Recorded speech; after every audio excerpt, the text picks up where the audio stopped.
খামারটি হইতে পোলট্রি ফিডের পণ্যের গুণগত মান যাচাই করার জন্য আমরা আপনাদেরকে পত্রের মাধ্যমে অবহিত করে আপনাদেরকে রিসিভ করে আমরা আপনাদেরকে বলে গেছি। এটার কোনো কার্যকরী পদক্ষেপ আপনারা গ্রহণ করেছেন কিনা বিগত 4 মাসে? অনেক সময় দেখা যায় যে আমাদের যারা বিভিন্ন অ্যান্টিবায়োটিক রেজিস্ট্যান্স হয়ে যাচ্ছে, এই ধরনের বিভিন্ন রিপোর্ট কিন্তু আমরা বিভিন্ন সময় পত্রপত্রিকা দেখে থাকি।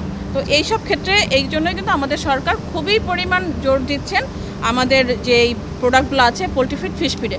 যেহেতু আমরা আপনাদেরকে নোটিশ করা হয়েছে বিএসটিআই কর্তৃক মার্চ মাসে, এখন পর্যন্ত যেহেতু আপনারা লাইসেন্সগুলো করেননি, সেহেতু আমরা এই 2টা প্রোডাক্টের উপরে পোলট্রি ফিড এবং ফিশ ফিডের সিএম লাইসেন্স, যেটা হচ্ছে বিএসটিআই আইন 2018 অনুযায়ী 16 ধারায় এবং হচ্ছে গিয়ে পণ্যের মোড়কজাত আইন সেটার 24 ধারায় আমরা আপনাদেরকে জরিমানা করছি 4 লক্ষ টাকা। আপনাদেরকে 4 লক্ষ টাকা জরিমানা দিতে হবে এবং 7 দিনের মধ্যে আপনাদেরকে এখন একটা মুসলেকা দিতে হবে আমাদেরকে।